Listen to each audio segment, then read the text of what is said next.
സത്യം പറയാം, എനിക്ക് മനസ്സിലായത്. പിന്നെ ഞാൻ കൺസൾട്ട് ചെയ്യുന്ന ഒരാളല്ലേ, ആളെ പേരൊന്നും ഞാൻ പറയാതെ പറഞ്ഞുതരാം. സോഷ്യൽ മീഡിയയിൽ നിങ്ങളൊരു പക്ഷേ കാണുന്നവരുണ്ടെങ്കിൽ ഭയങ്കര ലവായിട്ട് അവിടെയും ഇവിടെ യാത്ര പോയി മറ്റേതായി ഇതായി ഷോപ്പിങ്ങിനൊക്കെ പോയി കാണുന്ന കുറേ കപ്പിൾസ് ഉണ്ട്. അതിൽപ്പെട്ട പലരും എൻ്റെ അടുത്ത് കൺസൾട്ടിങ്ങിന് വന്നിട്ടുണ്ട്. എന്നിട്ട് ഞാൻ ഈ സാധനങ്ങൾ കാണാറില്ല. ഇവരിങ്ങനെ ബാഗും ഇത് കാണാൻ പണി. എനിക്ക് ഇവിടെ വേറെ എന്തൊക്കെ പണിയുണ്ട്? ഒട്ടത്തരം എന്നല്ല എന്തായാലും പറയാം. ഒരാൾ പറയാം, ഞങ്ങൾ മാളിൽ പോയപ്പോൾ എന്താ അവിടെ എത്തി. അതിപ്പോൾ എന്താ ഒരു 15 വീട് നമ്മൾ പാവപ്പെട്ടവൾ കാണുന്ന ആവശ്യം എന്താ? ഞങ്ങൾ പിന്നെ തോട്ടിൽ കുളിച്ചപ്പോൾ എന്താ തോട്ടിൽ ചാടിയ അത് വല്ല പോയിന്റ് ഉണ്ടെങ്കിൽ കാണണം. എങ്ങനെ തോട്ടിൽ ചാടുമ്പോൾ ശ്രദ്ധിക്കേണ്ട 10 കാര്യങ്ങൾ. ഒരു ഉദാഹരണം പറയും. മാളിൽ പോകുമ്പോൾ പൈസ കാലിയാവാതെ നമ്മുടെ പർച്ചേസിൽ ശ്രദ്ധിക്കേണ്ട 8 പോയിന്റ് അതിൻ്റെ കാണണം. ഇവർ വെറുതെ ഇങ്ങനെ പോയത് ഓരിങ്ങനെ കടിച്ച് ഇങ്ങനെ തിന്നണത് ഇതിങ്ങനെ കണ്ടു തീർക്കല എന്നിട്ട് ഉളുപ്പില്ല. അല്ല, ഞാൻ ഈ ചങ്ങായിമാരോടൊക്കെ പറയാറുണ്ട്, നിങ്ങൾ മാന്യത ഉണ്ടെങ്കിൽ നിങ്ങൾ കാണുന്ന ഓരോ പ്രേക്ഷകനും എന്ത് ചെയ്യണം, നിങ്ങൾ ബ്രോസ്റ്റ് കഴിക്കുകയാണെങ്കിൽ ഓരോ ബ്രോസ്റ്റ് പാർസൽ കൊടുക്കണം. അല്ല, ഇതിലെന്ത് മാന്യതല്ല. ഓനത് ബ്രോസ്റ്റ് തിന്നു കഴിഞ്ഞിട്ട് യൂട്യൂബിൽ പൈസ ഉണ്ടാക്കുക, അടുത്ത ബ്രോസ്റ്റ് തിന്നാൻ പോവാ. ഇത് രസമല്ല. ഞാൻ പറഞ്ഞു വന്ന വിഷയം, ഇവർ ഒരു കാര്യം കൊടുത്ത് പറയട്ടെ കേട്ടോ, ഈ ഭക്ഷണം കഴിച്ചതും അതൊന്നും സ്റ്റാറ്റസ് വെക്കരുത് ദയവായി. നിങ്ങൾ വീട്ടിൽ നിങ്ങൾ നല്ല കപ്സ് ഉണ്ടാക്കി, അതേപോലെ കേക്ക് ഉണ്ടാക്കി. ഇപ്പോൾ എല്ലാ പെണ്ണുങ്ങളും പണി കേക്ക് ഉണ്ടാക്കലാണ്. ഇപ്പോൾ കേക്ക് വന്ന് വിട്ടണമെന്ന് സംശയമുണ്ട്. വേറെ കുറേ സാധനങ്ങളാണ് ഇപ്പോൾ, വേറെ വെറൈറ്റികൾ ഉണ്ടാക്കുക. യൂട്യൂബ് ഉണ്ടാക്കുക എന്താണ് പണി. ഇത് സ്റ്റാറ്റസ് വെക്കരുത്. കാരണം എന്താണെന്നറിയോ, നിങ്ങൾ ബിരിയാണി ഉണ്ടാക്കിയത് കാണുന്ന നിങ്ങളെ കുടുംബത്തിലെ യത്തീം മക്കളായ ഒരു കുടുംബം ഉണ്ടാവില്ലേ ചിലപ്പോൾ, അല്ല ഉണ്ടാവില്ലേ, അവർക്ക് അവരെ വാപ്പ ചിലപ്പോൾ മരണപ്പെട്ടു പോയിട്ടുണ്ടാവും, അല്ലെങ്കിൽ പാവപ്പെട്ട കുടുംബമായിരിക്കാം. അവർക്ക് ഈ ഭക്ഷണം വാങ്ങി കഴിക്കാനുള്ള തൗഫീക്ക് ഉണ്ടാവില്ല. അപ്പോൾ അവർ സങ്കടപ്പെടൂലേ? എന്തിനാണ് ഈ ഭക്ഷണം കഴിച്ചൊക്കെ സ്റ്റാറ്റസ് വെക്കുക? ഒരാൾക്കൊരു ഉപകാരമുള്ള ഹൈറായ കാര്യമല്ലേ സ്റ്റാറ്റസ് വെക്കേണ്ടത്. അല്ലെങ്കിൽ അവിടെ നിങ്ങൾ എഴുതുക, എന്ത്, ഈ പോസ്റ്റ് കാണുന്ന എന്നോട് പ്രതികരിക്കുന്ന എല്ലാവർക്കും ഇതേ ഭക്ഷണം ഞങ്ങൾ ഫ്രീ ആയിട്ട് കൊടുക്കുന്നതാണ്. അതൊരു നല്ല മാന്യമായൊരു മാതൃകയാണ്. അപ്പോൾ ഞാൻ പറഞ്ഞു വന്നത്, സ്റ്റാറ്റസിൽ കാണുന്നവരൊക്കെ ഫുൾ ഹാപ്പിയാണെന്ന് വിചാരിക്കരുത്. ഇപ്പം എൻ്റെ അടുത്ത് വന്നു, ഞാൻ പറഞ്ഞു സ്ഥിരമായി ഇങ്ങനെ വീഡിയോസ് വ്ളോഗ് ചെയ്യുന്ന ചില കപ്പിൾസ് എൻ്റെ അടുത്ത് വന്നു. അപ്പോൾ എന്നോട് പറഞ്ഞു, സാറേ ഞങ്ങൾ വ്ളോഗൊക്കെ ചെയ്യുന്ന ആൾ. അപ്പോൾ ഞാൻ എന്നിട്ട് ഒരു കാണിച്ചു തരും, ഇങ്ങനെ നോക്കൂ. അപ്പോൾ നോക്കുമ്പോൾ ഇത് നിങ്ങളെന്നല്ലേ എന്ന് വെച്ചു. ആ അതെ. നിങ്ങൾ ഫുൾ ഹാപ്പിയാണല്ലോ, ഇവിടെ വന്നാൽ എന്തിനാന്ന് നോക്കൂ. അത് വീഡിയോയിൽ മാത്രമേ ഹാപ്പിയുള്ളൂ, ഒറിജിനൽ ലൈഫിൽ ഹാപ്പി ഇല്ല എന്ന് പറയും. ഫുള്ള് പ്രശ്നമാണിത്. തലാഖിൻ്റെ വക്കിലെത്തിയിരിക്കുന്ന ആൾക്കാരൊക്കെ അടുത്ത വീഡിയോയിലും ഹാഡിയർ വൺസ് അഗൈൻ ഫണ്ടാന്ന് പറയുമ്പോൾ തുടങ്ങുന്നത്. നമ്മൾ വിചാരിക്കും ഇവർ ഫുള്ള്. എന്നിട്ട് അതിന് താഴെ കുറേ പെണ്ണുങ്ങൾ കമൻ്റ് അടിച്ച് വെച്ചിരിക്കുകയാണ്, ഇതുപോലെയുള്ള ജീവിതമൊക്കെ ആയിരുന്നു ഞാനും ആഗ്രഹിച്ചിരുന്നത്. അല്ലാ പഠിച്ചോനെ, അതിൻ്റെ അർത്ഥം മനസ്സിലായല്ലേ? മനസ്സിലാവും നിങ്ങൾക്ക്? നീട്ടി വീർപ്പാണത്. എൻ്റെ ജീവിതം കൊളായിന്ന അതിൻ്റെ അർത്ഥം. ആ ആൾക്കാരെ ഒറിജിനൽ അവസ്ഥ എല്ലാവരും അങ്ങനെയാണെന്നല്ല പറഞ്ഞത്. എൻ്റെ അടുത്ത് പലരും വന്നതുകൊണ്ട് ഹക്ക് പറയാൻ ഞാൻ. എൻ്റെ ഒരു കൂട്ടത്തിലൊരു പറയും, സാറേ പുറത്ത് പറയരുതിട്ടോന്ന് പറയും. ഞാൻ പറയും, നിങ്ങളെ പേര് പറയില്ല, സംഗതി ഞാൻ പറയുന്ന പറയും. പേര് പറഞ്ഞിട്ടില്ലല്ലോ, നിങ്ങളെ പേര് പറയൂല, പക്ഷേ സംഗതി ഞാൻ പുറത്ത് പറയും. മറ്റുള്ളവർക്ക് പാടുണ്ടായിക്കോട്ടെ, അതിന് കുഴപ്പമില്ല എന്ന് പറയും. അത് ആരാന്ന് ആർക്കും അറിയില്ലല്ലോ. അത്ര കഷ്ടമാണ് ഇവർ. അതിൽ ചിലത് ഡൈവോഴ്സ് ആയ കേസുണ്ട് ഇപ്പോൾ. ചില വീഡിയോസ് പുതിയത് വരുന്നില്ല ചില ആൾക്കാരത്. അത് കണ്ടിട്ട് എല്ലാം റെഡിയാണെന്ന് വിചാരിക്കരുത്. എന്നിട്ട് അതേപോലെ എന്നിട്ട് ചില പെണ്ണുങ്ങൾ അതിൻ്റെ താഴെ കമൻറ്റ് ചെയ്യും, ഞാൻ ഇങ്ങനെയുള്ള നല്ലൊരു ഭർത്താവിനായിരുന്നു ആഗ്രഹിച്ചിരുന്നത്. അവരവസ്ഥയാണ് ഈ പറയുന്നത്. ഒറിജിനൽ ലൈഫിൽ 5 പൈസക്ക് പറ്റൂല അങ്ങനെയുള്ള ചില ആൾക്കാരെ. ഇനി എൻ്റെ കാര്യം പറഞ്ഞുതരാം. ഭാര്യയോട് ഭർത്താവ് എങ്ങനെയാണ് സ്നേഹം പ്രകടിപ്പിക്കേണ്ടത് എന്ന വീഡിയോ ചെയ്യുന്ന ആളാണ് ഞാൻ. ആ വീഡിയോൻ്റെ താഴെ ചില പെണ്ണുങ്ങൾ കമൻറ്റ് ചെയ്യും, ഇയാളുടെ ഭാര്യ എന്തൊരു ഭാഗ്യവതി. ഉറപ്പിക്കാൻ പറ്റുമോ? ഉറപ്പിക്കാൻ പറ്റുമോ? നിങ്ങളാരും എൻ്റെ ഭാര്യനെ വിളിച്ച് ചോദിക്കണോ എന്താ അവസ്ഥ? അപ്പോൾ ഓള് പറയാണ്, അതൊക്കെ വീഡിയോയിൽ കാണുന്നതൊക്കെ തന്നെ ഉള്ളൂ, വീട്ടിലൊക്കെ മഹാ കഷ്ടമാണ്. ഉലായിക്കൽ ഹോ എന്ന് ശബ്ദം ഉണ്ടാക്കലാരാ? അന്നാമല്ലേ? ഉലായിക്കൽ അന്നാം ബല്ഹും അതല്ല, അങ്ങനെയൊക്കെയാണ് വീട്ടിൽ എന്ന് പറഞ്ഞാണെങ്കിൽ ഞാൻ പോലും അതിന് ശരിയായിട്ടില്ല എന്നതിൻ്റെ അർത്ഥം. ഉറപ്പിക്കാൻ പറ്റൂല നമുക്ക്. ഇതിലൊക്കെ ഒരു ചിന്തയൊക്കെ നമുക്ക് വേണം. അപ്പോൾ നിങ്ങളുടെ ഭർത്താവ്, നിങ്ങളുടെ പ്രായമുള്ള മാതാപിതാക്കളും കുട്ടികളും എല്ലാവരും ഒന്നിച്ച് തമാശയും കളിയും ചിരിയൊക്കെ ഇരിക്കുന്ന സമയങ്ങൾ വേണം. പിന്നെ യാത്രയൊക്കെ പോകുന്ന സമയത്ത് ഇപ്പോൾ ഭാര്യയും ഭർത്താവും മക്കളും മാത്രം യാത്ര പോയി കൂടണ്ട. ചില യാത്രകൾക്ക് ഉമ്മാനി ബാപ്പാനെയൊക്കെ കൊണ്ടുപോകാം. അത് അടുത്ത യാത്രക്ക് അടുത്തുള്ള സ്ഥലത്ത് പോയാൽ മതി. അവർക്ക് ദൂരെ പോകാൻ ചിലപ്പോൾ പ്രയാസമായിരിക്കും. ഒരു ബേപ്പൂർക്ക് ഇവിടുന്നൊക്കെ ആണെങ്കിൽ ഉദാഹരണം പറയാം, ഈ നാട്ടിൽ നിന്നൊക്കെ പോവുകയാണെങ്കിൽ ബേപ്പൂരിലേക്ക് കൊണ്ടുപോകാം. ഇനി വയനാട്ടിൽ നിന്ന് എങ്ങോട്ടാ കൊണ്ടുപോകേണ്ടത് എനിക്കറിയില്ല, വയനാട്ടിൻ്റെ അപ്പുറത്ത് കെൻഡിൽ കൊണ്ടുപോയാൽ മതി. അങ്ങനെ ഒരു ചെറിയ ചെറിയ യാത്രകൾക്ക് ബാപ്പാനും ഉമ്മാനൊക്കെ കൊണ്ടുപോകാം. അല്ലാത്ത യാത്രകൾക്ക് ഭാര്യയും ഭർത്താവിനെയും കൊണ്ടുപോകാം. ഇനി ഒരു കാര്യം കൂടെ ഞാൻ കൂട്ടത്തിൽ പറയാം. ചില ആണുങ്ങളുണ്ട്, അത് ഈ കുടുംബത്തിലുണ്ടോ എന്ന് എനിക്കറിയില്ല, അവരെ പരിപാടി എന്താണെന്ന് വെച്ച് കഴിഞ്ഞാൽ ഒഴിവ് കിട്ടിക്കഴിഞ്ഞാൽ സുഹൃത്തുക്കളുടെ കൂടെ മസനഗുടി വഴി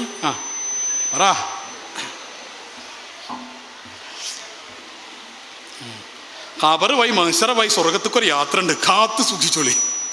ബാസന്നക്കുട്ടി വഴി ഊട്ടിക്ക്, ഞാൻ പറയില്ല അതല്ല, പിന്നെ ദുബായ് വഴി മദീനത്തേക്കൊരു യാത്ര ഉണ്ട്, അതാണ് അവിടെ നമ്മളെ ഡ്രീം.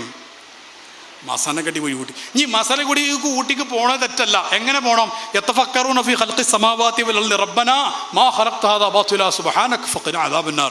ആ അർത്ഥത്തിൽ നിങ്ങൾ പോയി ആ യാത്ര ഇബാദത്താ. അങ്ങനെ പോകാനാണ് സിറൂഫിലി പറഞ്ഞത്. ഇങ്ങനെ അന്തം വിട്ടിട്ട് ഹാ ഹീ എന്ന് നിസ്കാരം കഥാക്കിയിട്ട് കുറേ യാത്രയും പോയിട്ട് എന്താ കൊണ്ട് കാര്യം?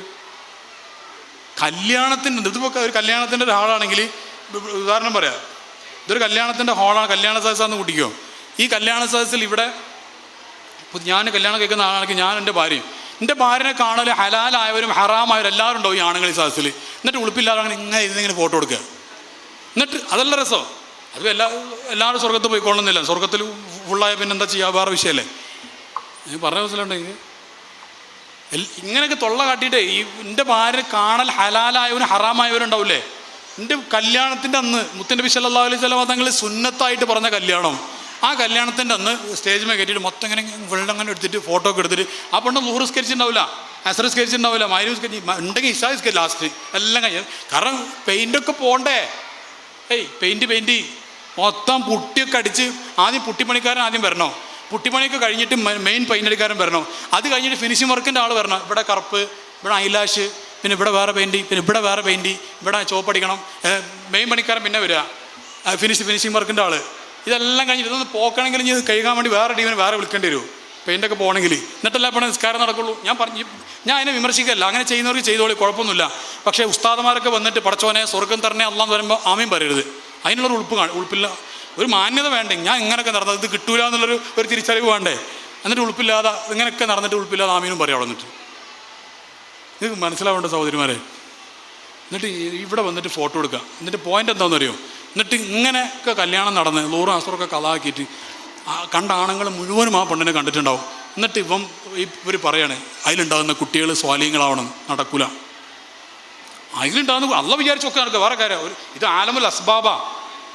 ഉസ്താമാർക്കറിയാം എന്താണ് പറഞ്ഞതെന്നുള്ളത്.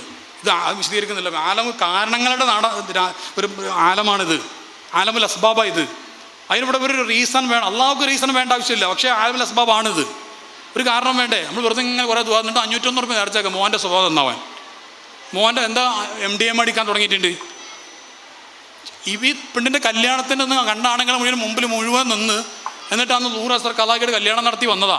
എന്നിട്ട് അതിലുണ്ടാകുന്ന കുട്ടി 15 വയസ്സാകുമ്പോൾ MDMA അടിക്കാതിരുന്നാലല്ലേ കൗൺസിലിംഗ് കൊണ്ടുവരേണ്ട ആവശ്യം. ഞാൻ പറഞ്ഞതിന് ഗൗരവം ബോധ്യപ്പെടുന്നുണ്ട് നിങ്ങൾക്ക്. ഇത് ചില്ലറ കാര്യമല്ല. ഇത് 15 വയസ്സുള്ള കുട്ടികളാണ് ഇപ്പോൾ MDMAക്ക് കൊണ്ടുവരുന്നത്, MDMAൻ്റെ വിഷയത്തിൽ കൊണ്ടുവരുന്നത്. ഒറ്റ വാക്ക് ഞാൻ പറയാം വിഷയത്തിൽ, ഞാൻ അവസാനിപ്പിക്കാൻ പോകണം.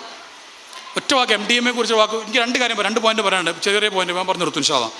MDMAയുടെ കാര്യത്തിൽ എനിക്ക് പറയാനുള്ള, കുട്ടികൾ ശ്രദ്ധിക്കണം, അവിടെ പഠിക്കുന്ന മക്കൾ ശ്രദ്ധിക്കണം. പണ്ടത്തെ കാലത്ത് MDMA എന്ന് പറയുന്ന സാധനം അല്ലെങ്കിൽ മയക്കുമരുന്ന് എന്ന് പറയുന്ന സാധനം വന്നിരുന്നത് മയക്കുമരുന്ന് എന്ന പേരിലായിരുന്നു. ഇപ്പം മയക്കുമരുന്ന് എന്ന പേരിലല്ല വരുന്നത്. അതാ രസം. എപ്പോഴും പല വേദിയിൽ ഞാൻ പറഞ്ഞ ഒരു അനുഭവം പറയാം. ഒരു ചങ്ങാതി എൻ്റെ അടുത്ത് കൗൺസിലിംഗ് വന്നു, 14 വയസ്സുള്ള ചങ്ങാതി. ആ 14 വയസ്സുള്ള ചങ്ങാതി ഓട്ട മത്സരത്തിൽ പങ്കെടുക്കുമ്പോൾ ഓട്ട മത്സരത്തിൽ നല്ല ഉഷാറ് കിട്ടാൻ വേണ്ടി അവൻ്റെ ഒരു സുഹൃത്ത് ഒരു സാധനം കൊടുത്തു, ഇത് കഴിച്ചിട്ട് ഓടിക്കോന്ന് പറഞ്ഞു. അപ്പോൾ ഇവനെത്ത് വല്ല ഗ്ലൂക്കോസ് പൊടിയോ മറ്റോ ആയിരിക്കും എന്ന് വിചാരിച്ച് അത് കഴിച്ചിട്ട് ഓടി. അപ്പോൾ സംഭവം എന്താ, ഇത് MDMA സാധനം കൊടുത്തത് ഇവൻ. അതാ കൊടുത്ത് ചങ്ങായിക്കും അറിയില്ല അത് MDMA ആണെന്നുള്ളത്. ബാക്കിൽ നിന്ന് വേറെ ആൾ ഇവനെ പറ്റിച്ചതാ. എന്നിട്ട് ഓട്ട മത്സരമൊക്കെ കഴിഞ്ഞ് എല്ലാം കഴിഞ്ഞ് സ്കൂളിൽ തിരിച്ചു വെച്ച് പിന്നെ വേണം, അവന് ഈ സാധനം വേണം. അപ്പോഴും മനസ്സിലാക്കിയതാണ് അത് MDMA ആണെന്നുള്ളത്. 13 വയസ്സ് മുതൽ പ്രായമുള്ള കുട്ടികളുടെ കയ്യിൽ MDMA നമ്മുടെ നാട്ടിലൊക്കെ അവൈലബിളാണ്. ഇതൊക്കെ ഒന്ന് മക്കൾക്ക് പറഞ്ഞ് മനസ്സിലാക്കി കൊടുക്കണമെങ്കിൽ ഈ സാധനമൊക്കെ ഒന്ന് ഒഴിവാക്കിയിട്ട് മക്കളും പാപ്പയും ഉമ്മയും ഒന്നിച്ചിരിക്കുന്ന സമയം വേണ്ടേ? അതില്ല. ഉമ്മ ഒരു ഭാഗത്ത് തോണ്ടുക, പാപ്പ വേറെ ഭാഗത്ത് തോണ്ടുക, എല്ലാവരും തോന്നും. എൻ്റെ മോനെന്ത് ചെയ്ത് വല്യമ്മാൻ്റെ ഫോണെടുത്ത് ഓനും തോണ്ടാൻ തുടങ്ങി. ഓനും തോണ്ടണ്ടേ? പാരമ്പര്യം കാത്ത് സൂക്ഷിക്കണ്ടേ? വേണ്ടേ? തോണ്ടൽ പാരമ്പര്യം കാത്ത് സൂക്ഷിക്കണ്ടേ? അപ്പോൾ ഓനും ഒരു മൊബൈൽ എടുത്ത് ഓൻ തോണ്ടാൻ തുടങ്ങി. ഓൻ ഉറ്റവനോട് കാര്യമുണ്ടോ? ഞങ്ങളുടെ മഹത്തായ തോണ്ടൽ മാതൃക നിലനിർത്തുന്ന മകന് സ്നേഹാശംസകൾ എന്ന് പറഞ്ഞിട്ട് ഒരു ബ്രോസ്റ്റ് വാങ്ങി കൊടുത്താളി. ഞാൻ വേദന കൊണ്ട് പറയാൻ എൻ്റെ സുഹൃത്തുക്കളെ, റബ്ബനാ ആതിനാ ഫിദ്ദുനിയ ഹസന വഫിൽ ആഖിറതി ഹസന. ഇത് പറയാവുന്ന രീതിയിലാണ് മക്കൾ ജനിക്കുന്നത്. ഒരു കുഞ്ഞ് ജനിച്ച് വീഴുന്നത് ഫിത്തുറത്തായിട്ടാണ്. നഫ്സുൽ ഫിത്തുറ എന്ന് അതിന് പറയാം. ഒന്നാമത്തെ ഘട്ടതാണ് കുല്ലു മൗലൂദിൻ യൂലദു അലൽ ഫിത്തുറ ഫഅബവാഹു യുഹവ്വിദാനിഹി വയുമജ്ജിസാനിഹി വയുനസ്സിറാനിഹി. ഹദീസാണത്. നമ്മുടെ കുട്ടിയില്ലേ, ആ കുട്ടി വിലായത്തിൻ്റെ അഹ്ലുകാരനാവാൻ മാത്രം കപ്പാസിറ്റിയിലാണ് ജനിച്ചു വന്നത്. വിലായത്ത് പോട്ടെ, ഒരു മര്യാദയ്ക്ക് ഒരു ഹിദായത്തെങ്കിലും നിലനിൽക്കുന്ന ഒരു അവസ്ഥ ആ കുട്ടിയിലില്ല. പിന്നെ ഞാൻ ചോദിക്കട്ടെ, നിങ്ങൾ അള്ളാഹിനെ കുറിച്ച് നിങ്ങളെ മക്കൾക്ക് പറഞ്ഞു കൊടുക്കാറുണ്ടോ? പറ. മുത്തുനബി സല്ലല്ലാഹു അലൈഹി വസല്ലം തങ്ങളെ കുറിച്ച് നിങ്ങളെ മക്കൾക്ക് പറഞ്ഞു കൊടുക്കാറുണ്ടോ? ഇല്ല. അവർ പറഞ്ഞു കൊടുത്തിട്ടില്ലെങ്കിൽ നമ്മുടെ മക്കൾ എന്ത് ചെയ്യും? ആ മക്കൾ അതാ കുറച്ച് കഴിയുമ്പോഴത്തേക്കും, ഈ പ്രത്യേകിച്ച് ഒരു 8-9 വയസ്സ് കഴിയുമ്പോൾ ടൈം ഓഫ് ഡിസിൻറ്റഗ്രേഷൻ എന്ന് പറയുന്നൊരു ടൈമുണ്ട്. അത് 10 വയസ്സ് മുതലൊക്കെ ആരംഭിക്കും. ആ 10 വയസ്സ് മുതൽ ആൺകുട്ടികളുടെയും പെൺകുട്ടികളുടെയും മനസ്സിൽ ഞാൻ ഏതെങ്കിലും ഒരാളുടെ ഫാൻ ആവണം എന്നുള്ള ചിന്ത വരും. നമ്മളൊരു ഫാൻ ആക്കി കൊടുത്തിട്ടില്ല. ഈ ഫാനല്ല പറയുന്നത്, ഞാൻ പറഞ്ഞ മനസ്സിലാകുന്നില്ലേ? ഒരു ഫാൻ വേണമെന്നുള്ള, ഫോളോ ചെയ്യാൻ ഒരാൾ വേണമെന്നുള്ള ചിന്ത ഈ 10 വയസ്സാകുമ്പോഴത്തേക്ക് കുട്ടിയിൽ വരും. ആ സമയത്ത് നമ്മളാരെ ആക്കി കൊടുത്തിട്ടില്ലെങ്കിൽ ഇവങ്ങനെ തെരുവിൽ ഇങ്ങനെ ഒരു ചങ്ങായി ഇങ്ങനെ ഒരു സാധനം ഇങ്ങനെ പിടിച്ച് നിൽക്കുന്നുണ്ടാവും, ലയണൽ മെസ്സി. അപ്പോൾ ഓൻ ആ ചങ്ങാതിനെ ഫാനാക്കി സ്വീകരിക്കും. കൽബുകൊണ്ട് മഹബത്ത് വെക്കുന്ന ഒരു അവസ്ഥയിലെത്തും. പിന്നെ മഹബത്തുൽ മെസ്സിയാണ് എന്ത്, പിന്നെ മഹബത്തുൽ റൊണാൾഡോ, അതൊക്കെ ഉണ്ടാവും. പിന്നെ കുട്ടീനോട് പറഞ്ഞിട്ട് കാര്യം, ഓനെ മുടി മാറും, ഓൻ്റെ ഇവിടെ പച്ച കുത്തും, പലതും കുത്തും തന്നെ ഇവിടെയൊക്കെ. ഓനെ കുറ്റം പറഞ്ഞിട്ട് കാര്യം ഉണ്ടാവില്ല. എന്ത്? മഹബത്തുൻ നബി നമ്മൾ പഠിപ്പിച്ചു കൊടുക്കാത്തതുകൊണ്ടാണ്. അത് ഫത്തുൽ മൊയ്നിലൊക്കെ എടുത്തു നോക്കിയാൽ ആദ്യം കാണും, നിങ്ങൾ ഇത് ആദ്യം പഠിപ്പിച്ചു കൊടുക്കണമെന്ന്. അല്ലിമോ അല്ലാതൊക്കെ മഹബത്ത് നബി സല്ലല്ലാഹു അലൈഹി വസല്ലം. ഒരു കുട്ടിക്ക് ആദ്യം പഠിപ്പിക്കേണ്ട കാര്യം മുത്തുനബി സല്ലല്ലാഹു അലൈഹി വസല്ലം തങ്ങളോടുള്ള മഹബത്താണെന്നാണ്. അത് പഠിപ്പിക്കാതെ പിന്നെ എന്താ? ഞാൻ പറഞ്ഞതെന്ന് കുറച്ച് സമയം അതിന് വേണ്ടി ചിലവഴിക്കും വീട്ടിൽ. അള്ളാഹിൻ്റെ ഹബീബിനെ കുറിച്ചൊന്ന് പറഞ്ഞു കൊടുക്കുക കുട്ടികൾക്ക്. എന്നിട്ട് ഈ കുട്ടിൻ്റെ ഉള്ളിൽ ഞാൻ മാതൃകയാക്കേണ്ടത് മുത്തുനബിയാണ്. എന്നിട്ട് ലാസ്റ്റ് ഈ കുട്ടി പറയണം, I am the proud man of the messenger സല്ലല്ലാഹു അലൈഹി വസല്ലം എന്ന് ഈ കുട്ടി പറയുന്നൊരവസ്ഥ വരണം. ആ കുട്ടി വഴിതെറ്റൂല. പെൺകുട്ടികളും അങ്ങനെ തന്നെ. പെൺകുട്ടികളൊക്കെ ഈ കൊറോണയ്ക്ക് ശേഷമൊക്കെ പല ഈ കൊറിയൻ സീരീസ് അതൊക്കെ കണ്ടിട്ട് സ്ലിം ബോഡി, ഇവിടെ ലിപ്സ്റ്റിക് ഇടല്, മൊത്തം ഡെക്കറേഷനാ പരിപാടി. സാധുക്കൾക്ക് അറിയുന്നില്ലത് എവിടേക്കാണ് പോകുന്നതെന്ന്. അപ്പോൾ ഞാൻ അവസാനം ഒറ്റ കാര്യം കൂടെ പറഞ്ഞാൽ നിർത്തും. വല്ല വിഷയവും മനസ്സിലാവുണ്ടോ പറഞ്ഞിട്ട്? ഒരു മാറ്റം കൊണ്ടുവരണ്ടേ? നടക്കുമോ? വല്ലതും നടക്കുമോ?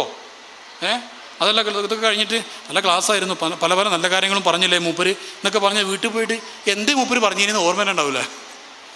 അതിന് ഞാൻ പറഞ്ഞ ഇസ്മായിൽ വീസൻ്റെ ഈ ചാനലിൽ, ഈ പരിപാടിയില്ല, ഈ ചാനലുണ്ടാവില്ലേ? ചാനലുണ്ട്. നിങ്ങളെ കുടുംബക്കാരൻ തന്നെയാണ്. എത്ര 7 ലക്ഷമൊക്കെ സബ്സ്ക്രൈബേഴ്സ്. എത്ര 7 ലക്ഷം? 7.4 ലക്ഷം സബ്സ്ക്രൈബേഴ്സ് ഉള്ള എന്തെങ്കിലും അല്ല, കാട്ടിക്കൂട്ടലല്ല, അതാണ് മൂപ്പരോടുള്ള നമുക്ക് ഇഷ്ടം. മൂപ്പര് എന്തെങ്കിലുമല്ല, വാള് നല്ല നല്ല പരിപാടികൾ അതൊക്കെ മൂപ്പര് ചെയ്യാം. നല്ലൊരു വലിയ സേവനമാണത്. അത് ചെയ്യുന്ന ഒരു വലിയ ചാനൽ, അത് നിങ്ങളുടെ കുടുംബക്കാരനായ ആളാണ്. അപ്പോൾ അതിൽ ഈ സംസാരം ഉണ്ടാവും. അപ്പോൾ എന്തെങ്കിലും മൂപ്പരാ പറഞ്ഞ പോയിന്റ് കിട്ടണം തോന്നുന്നത് അത് എടുക്കുക. എൻ്റെ പ്രസംഗങ്ങൾ കേൾക്കാൻ വേണ്ടി പറഞ്ഞാൽ നിങ്ങൾ കേട്ട് എനിക്കെന്താ കിട്ടുക? ഹൈറ് നടന്നാൽ അതിൻ്റെ ഫലവും അജറും മെസ്സിലും ഉണ്ടാവും. അതല്ല, അല്ലാതെ എനിക്ക് വേറെ ഒന്നുമില്ലല്ലോ. എനിക്കെന്തോ കിട്ടാൻ വേണ്ടി പറഞ്ഞതല്ല. നമ്മൾ ഈ ഓട്ടുപാറ കുടുംബത്തിലെ കുട്ടികൾ എന്താ പറയുക, മയക്കുമരുന്നിന് അടിമപ്പെടരുത് എന്ന് വിചാരിച്ചിട്ടാണ് ഇത്രയും കാര്യങ്ങളെ ആ വിഷയം ഒറ്റ കാര്യം കൂടെ പറഞ്ഞ് നിർത്തും. അവസാനത്തെ പോയിന്റ് അതെന്താ വെച്ചാൽ വളരെ പ്രധാനപ്പെട്ട വിഷയം. അതും ഇന്ന് ഏറ്റവും കൂടുതൽ കൺസൾട്ടിങ്ങിന് വരുന്നതാണ്. അതെന്താണെന്ന് പറയുക, ശരിക്കും മനസ്സിലാക്കിക്കോളൂ. ഉമ്മമാരും അപ്പമാരും ക്ഷീണിച്ചോ? ഒന്ന് എഴുന്നേറ്റിരിക്കും, ജസ്റ്റ് ഒന്ന് എഴുന്നേക്ക്. ഞാൻ 5 മിനിറ്റ് നിർത്തും, എന്നാലും ഒന്ന് എഴുന്നേക്ക്.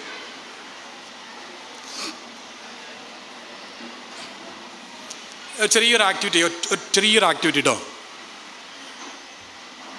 ഞാൻ റെഡി 1 2 3 എന്ന് പറയും. 3 എന്ന് പറയുമ്പോൾ നേരെ ബാക്കിൽ തിരിഞ്ഞ് അയാൾക്ക് കൈ കൊടുക്കണം. നേരെ ബാക്കോട്ട് തിരിഞ്ഞ് ആൾക്ക് കൈ കൊടുക്കണം കേട്ടോ. റെഡി 1 2 3.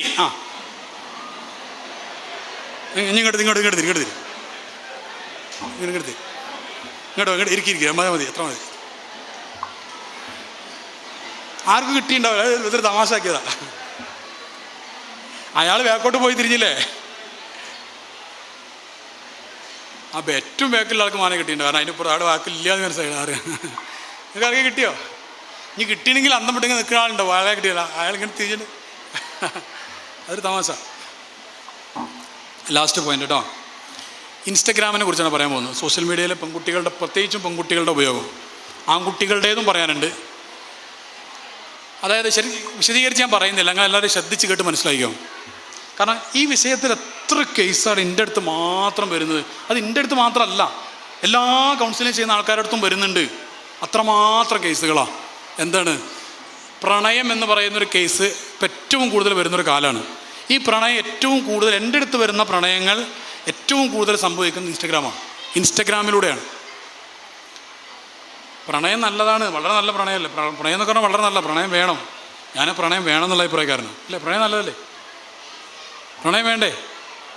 പ്രണയം ഇല്ലാത്തൊരു മനുഷ്യൻ്റെ ഹൃദയത്തിനെ പറ്റി വരണ്ട ഹൃദയമായിരിക്കും. പ്രണയം വേണം. കല്യാണം കഴിഞ്ഞാണ് ഭാര്യനെ പ്രണയിച്ചാൽ മതി. പിന്നെ കണ്ടാലും മതി.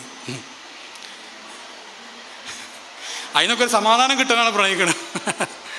എന്താ ചെയ്യുക? അങ്ങനെയൊക്കെ ഉണ്ട് കുറേ ആൾക്കാർ. കല്യാണം കഴിച്ചിട്ട് പിന്നെ വേറെ പെൺകുട്ടിയായിട്ട് ചാറ്റ് ചെയ്യാം. ഇപ്പം നാളെ ഒരു പെണ്ണിൻ്റെ അടുത്ത് വന്നു. എനിക്ക് ആ പെണ്ണിനോട് ഭയങ്കര ബഹുമാനം തോന്നിപ്പോയി. കാരണം എന്താണെന്ന് വെച്ച് കഴിഞ്ഞാൽ ആ പെണ്ണ് നല്ല പെണ്ണ്, ദീനിയായൊരു പെണ്ണ്. കൽബ് നടക്കാനോ നമുക്കറിയില്ല, എന്നാലും മൊത്തത്തിൽ മനസ്സിലായിടത്തോളം ദീനിയായൊരു പെണ്ണ്. ഈ പെണ്ണിൻ്റെ ഭർത്താവ് മര്യാദയ്ക്ക് നിസ്കരിക്കൂല. ഒന്ന്. രണ്ടാമത്തെ വിഷയം, ഈ പെണ്ണിൻ്റെ ഭർത്താവ് പല പെണ്ണുങ്ങളായിട്ടും ചാറ്റിങ്ങാണ്. പല പെണ്ണുങ്ങളായിട്ടും നല്ല അഭേദ്യമായ ബന്ധം പലതും ഉണ്ട്.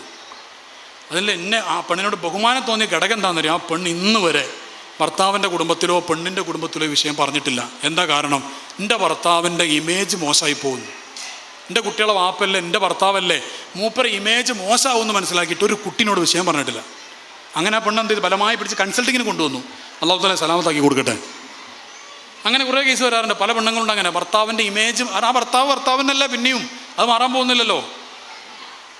അങ്ങനെയൊക്കെ വെച്ചാൽ അതേപോലെ പെണ്ണുങ്ങളുണ്ട്. അതേപോലെ അതിൻ്റെ പ്രധാനപ്പെട്ട കാരണം എന്ന് പറയുന്നത് ഈ പുതിയ കാലത്ത് ശരിക്കും പറഞ്ഞാൽ ഈ സ്കൂളിൽ പണ്ട് നമ്മൾ പഠിച്ച വാട്സപ്പ് ഗ്രൂപ്പില്ലേ, അത് രണ്ടാമത് വരുന്നുണ്ട്. ഇപ്പോഴല്ല, കുറച്ച് കാലമായിട്ട് വന്നുകൊണ്ടിരിക്കുകയാണ്. അതിലപ്പോൾ സ്കൂളിൽ പഠിക്കുന്ന കാലത്ത് ഇപ്പോൾ എന്തായാലും ഒരു ഇതൊക്കെ ഉണ്ടായിട്ടുണ്ടാവുമല്ലോ. ഏത് ചില ആൾക്കാർ ചിരി കാണുമ്പോൾ തന്നെ മനസ്സിലാവും ഏതാണെന്ന്. സ്കൂളിൽ പഠിക്കുമ്പോൾ എന്തായാലും ഉണ്ടായിട്ടുണ്ടാവില്ല പെണ്ണുങ്ങളെ. നിങ്ങൾ സമ്മതിക്കണ്ടല്ലേ? അതിനെ സമ്മതിക്കണ്ടല്ലേ ചോദിച്ചപ്പോൾ അത് സമ്മതിച്ച് പാവങ്ങൾ അതുണ്ടാവും. എനിക്കൊക്കെ ഉണ്ടായിട്ടുണ്ട്. നമുക്ക് അറിയില്ലല്ലോ, ബുദ്ധി ഇല്ലാത്തൊരു കാലല്ലേ. അതിങ്ങനെ വെറുതെ അവരിങ്ങനെ ഒരു ഇതൊക്കെ ചിഹ്നമൊക്കെ അടിച്ചിട്ട് അങ്ങനെയൊക്കെ ഒരു പരിപാടി അത്. അപ്പോൾ സ്കൂൾ ഗ്രൂപ്പ് ഉണ്ടാക്കുമ്പോൾ അയാൾ ഈ ഗ്രൂപ്പിലുണ്ടാവും. അപ്പോൾ ഇയാളിങ്ങനെ തിരയും, ആ പണ്ടത്തെ മറ്റേ ആളോട് ഇങ്ങനെ തിരഞ്ഞറിഞ്ഞ്. അപ്പോൾ ഒരു ദിവസം രാത്രി 11:45 മെസ്സേജ്, അറിയുമോ? അപ്പോൾ ഇയാൾ നോക്കുമ്പോൾ ആ പേര്, അന്നത്തെ പേരൊന്നും കാണുന്നില്ല, ഫോട്ടോ ഇല്ല, എന്നാലും പേരിൻ്റെ ഒരു ഫസ്റ്റ് ലെറ്റർ ഇങ്ങനെ കണ്ടപ്പോൾ തന്നെ ആയിരിക്കും വിചാരിച്ചു. അപ്പോൾ ഇന്ന ആളല്ലേ? ഞാൻ വിചാരിച്ചു നീയൊക്കെ എന്നെ മറന്നുപോയി കാണുമെന്ന്. എന്നെ എങ്ങനെ മറക്കാനാ?